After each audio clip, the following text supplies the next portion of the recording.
ये सब इसने किया है महाराज, इस तक्षक नाग ने। तक्षक नाग ने? हाँ महाराज।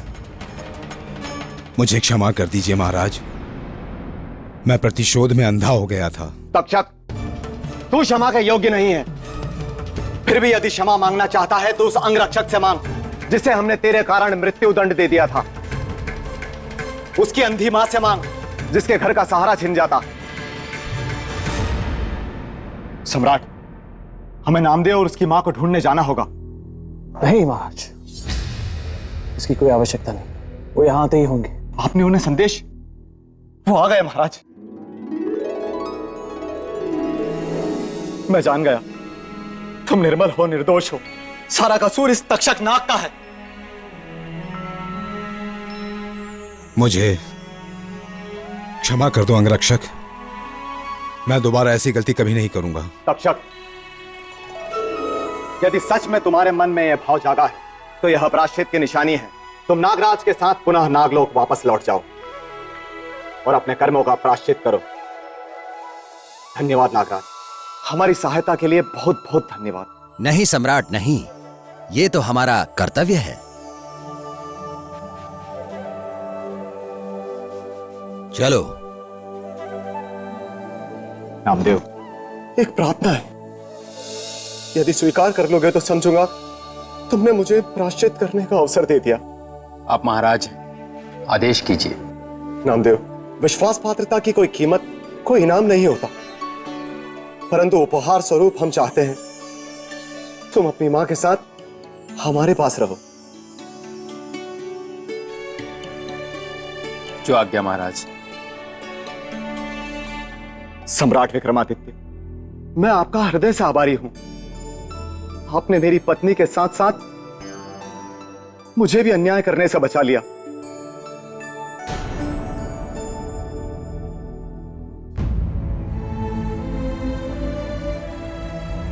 क्या बात है महारानी रागेश्वरी, इस खुशी के अवसर पे आपकी आंखों में आंसू क्यों? हमारा अनुष्ठान अधूरा ही रह गया, अब हम निसंतान ही रह जाएंगे। अब हमें इस राज्य को छोड़कर जाना होगा।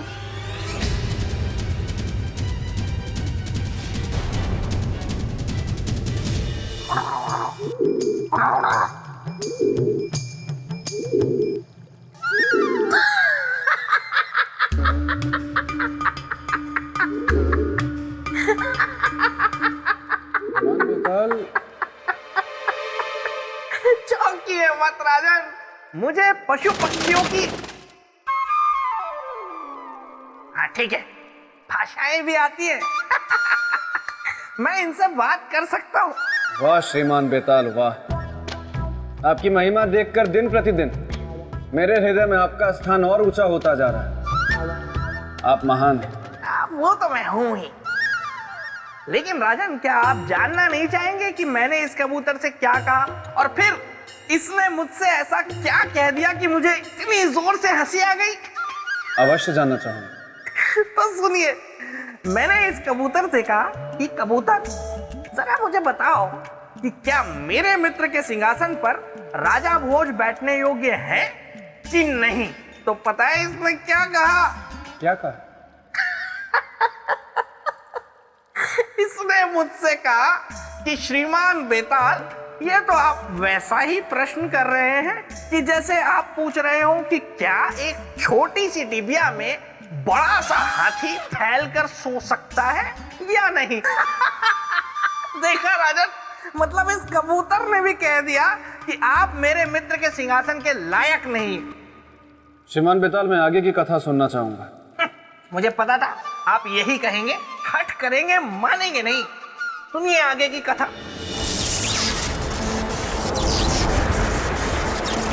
हमें क्षमा करना कालदेव, यदि संसार के हित से बंधे नहीं होते तो आपके साथ ऐसा कभी नहीं करते।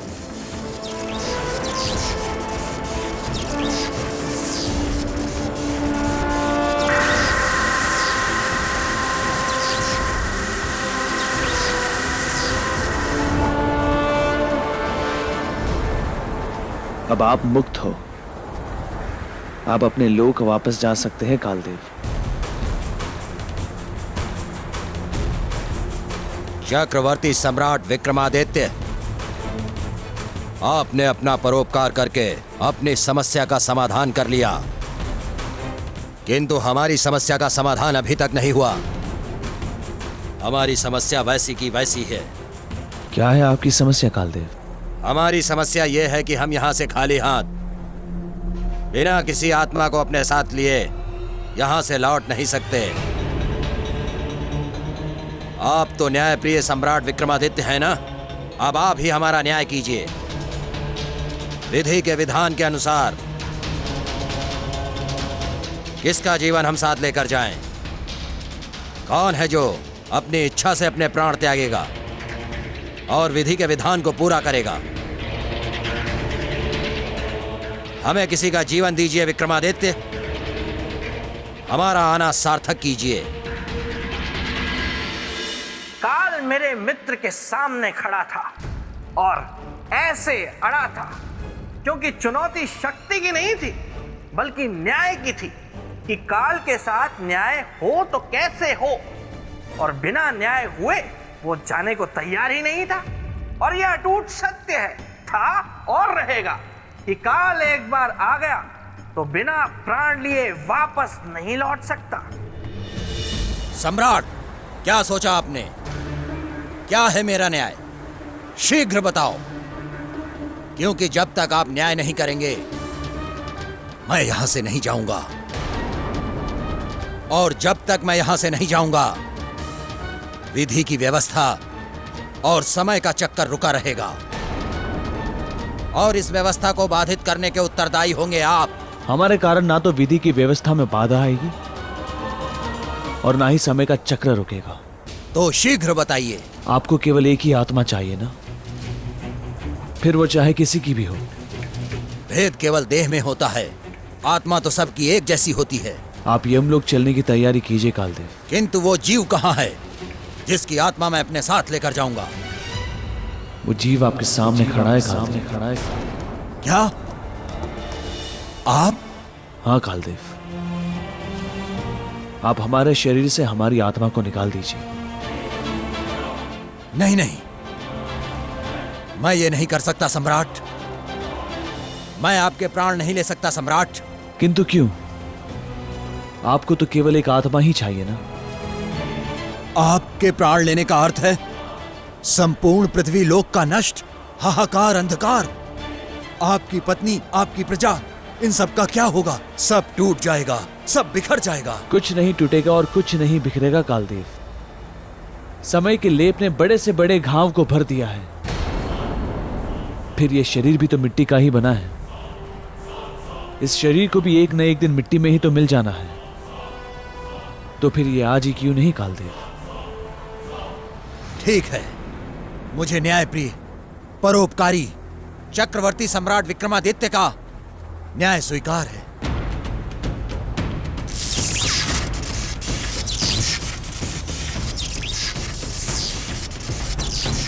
सम्राट, मुझे आपकी एक और अनुमति चाहिए।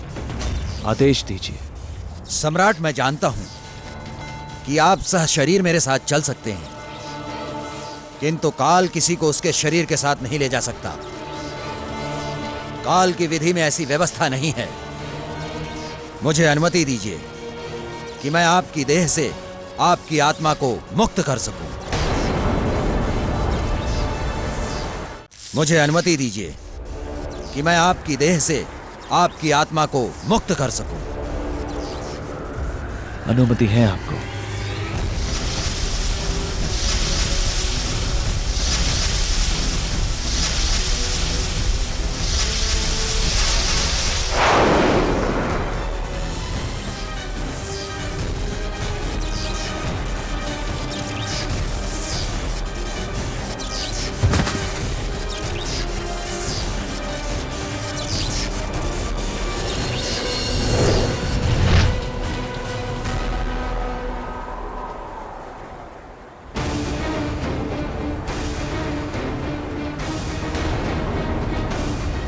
सम्राट विक्रमादित्य, धरती लोक की आपकी यात्रा समाप्त हुई।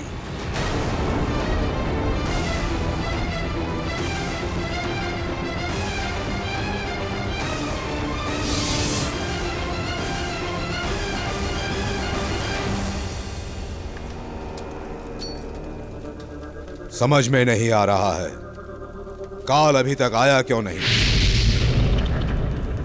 यमराज के चरणों में काल का प्रणाम। कहां थे काल तुम? इतना विलंब क्यों लग गया आने में? जबकि तुम ध्वनि की गति से जाते हो और बिजली की गति से आते हो। महाराज, पृथ्वी लोक में एक सत्य पुरुष ने मुझे रोक लिया था। उसने मुझे बंदी बना लिया। परिणाम स्वरूप जिसको मुझे लाना था उसके स्थान पर किसी और को लाना पड़ा। किसे लेकर आए हो?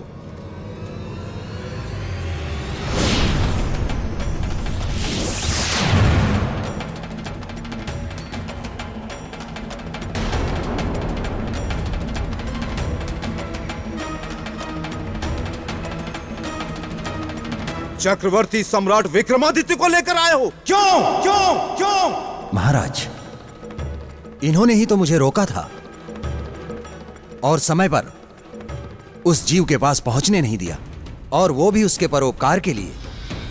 इन्होंने मुझे रोककर जीव की रक्षा की है। ऐसी परिस्थिति में मैं क्या करता महाराज? तो ले आया इन्हें।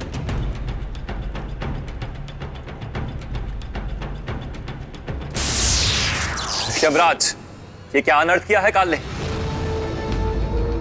चक्रवर्ती सम्राट विक्रमादित्य को अकाल मृत्यु दी है। नहीं इंद्रदेव, इसमें कालदेव की कोई गलती नहीं है। हमने अपनी स्वेच्छा से अपने प्राण त्याग किए हैं। सम्राट, आपकी इच्छा आपकी मृत्यु पर नहीं है। आपकी इच्छा केवल आपके जीवन पर है, और अभी आपको जीना है। संसार को आपकी आवश्यकता है, इसलिए आप अपनी स्वेच्छा से मृत्यु का वरण नहीं कर सकते। यमराज, सम्राट के प्राण लौटा दीजिए। किंतु अब यह संभव नहीं है इंद्रदेव। क्यों संभव नहीं है? क्योंकि जिस नामदेव की मृत्यु निश्चित थी, वह मृत्यु के बाद महाराज रुद्र प्रताप के यहां पुत्र रूप में जन्म लेने वाला था। किंतु सम्राट ने उसकी मृत्यु को रोककर जीवन चक्र के उस मार्ग को बंद कर दिया।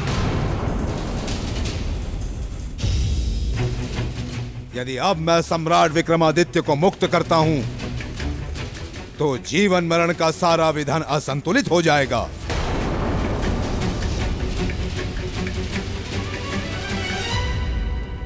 उस भूल, इस असंतुलन को सुधारने का कोई उपाय? एक उपाय है, एक उपाय है। वह क्या? यदि सम्राट विक्रमादित्य राजा रुद्र प्रताप के जीवन में अपने कर्म पुण्य से संतान की व्यवस्था कर दें। यदि सम्राट ने ऐसा किया तो आप इन्हें इनके प्राण लौटा देंगे? अवश्य। ठीक है, तो लौटा दीजिए इन्हें इनके प्राण। बस केवल एक सप्ताह के लिए लौटाऊंगा इनका जीवन। उसी एक सप्ताह में इन्हें राजा रुद्र प्रताप के यहां संतान की व्यवस्था करनी होगी। यमराज, सम्राट विक्रमादित्य बहुत ही प्रतापी सम्राट है। वे अवश्य सफल होंगे। किंतु सफल इन्हें निर्धारित समय के भीतर होना होगा इंद्रदेव। यदि एक सप्ताह के भीतर संतान की व्यवस्था कर देंगे, तो जीवन और मरण का चक्र तो बचेगा ही, साथ ही इनका जीवन भी समाप्त होने से बच जाएगा। अन्यथा इनकी मृत्यु को कोई टाल नहीं पाएगा।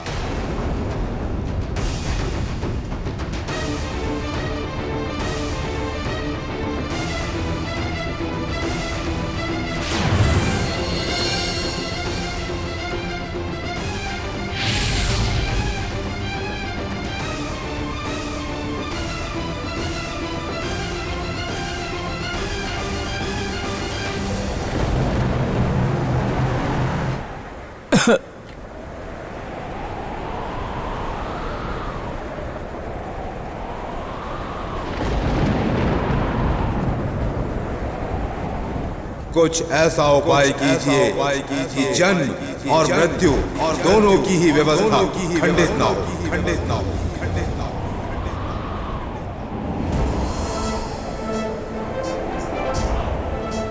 अब इस कार्य में विधाता ब्रह्मदेव ही हमारी सहायता कर सकते हैं। ओम ब्रह्मदेवाय नमः। ओम ब्रह्मदेवाय नमः। ओम ब्रह्मदेवाय नमः।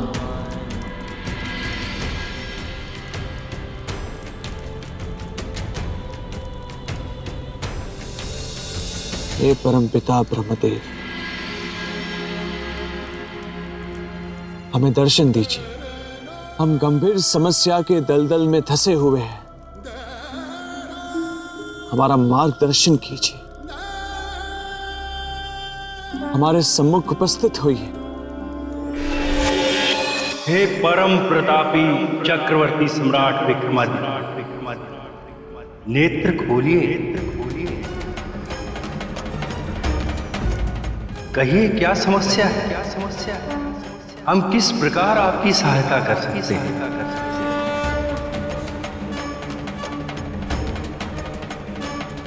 ब्रह्मदेव, हम जिस संकट में घिरे हुए हैं उस संकट से उभरने का मार्ग बताइए। हम तो अपनी जान देकर भी उबर नहीं पाए। आप ही एक सहारा है विधाता। बताइए क्या संकट? संकट है नामदेव नामक व्यक्ति की जीवन की रक्षा करके महाराज रुद्र प्रताप और महारानी रागेश्वरी की संतान प्राप्ति का मार्ग बंद कर देना। हम उनके संतान प्राप्ति का मार्ग जानना चाहते हैं ब्रह्मदेव। मार्ग तो है सम्राट, किंतु सरल नहीं है। इसका पथिक अकेला नहीं होता। आप मार्ग बताइए ब्रह्मदेव। मार्ग को सरल बनाना व्यक्ति के हाथों में होता है। वो है संतान दान का मार्ग। यदि कोई अपने भाग्य की संतान उस दंपत्ति को दान कर दे तो उनके यहाँ संतान का जन्म हो सकता। किंतु कोई और क्यों? हम अपनी संतान दान कर देंगे उन्हें। अब हमारी संतान उन्हें दे दीजिए ब्रह्मदेव। इसके लिए आपको अपनी पत्नी से सहमति लेनी होगी। हम अपनी पत्नी को जानते हैं ब्रह्मदेव, वो मना नहीं करेगी। फिर भी वो एक स्त्री है और स्त्री को संतान का मोह अधिक होता है। हम उन्हें मना लेंगे ब्रह्मदेव। और ये भी जान लीजिए कि आपके भाग्य में केवल एक ही संतान है।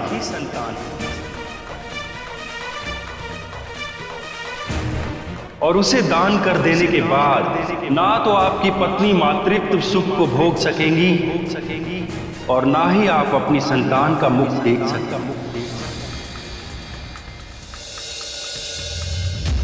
अभी निर्णय आपको करना है।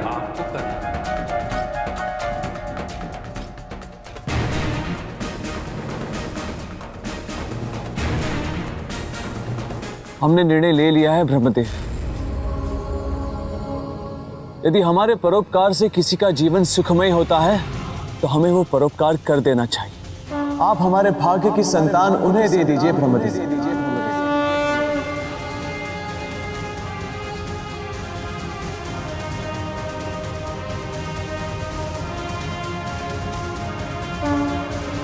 तथास्तु।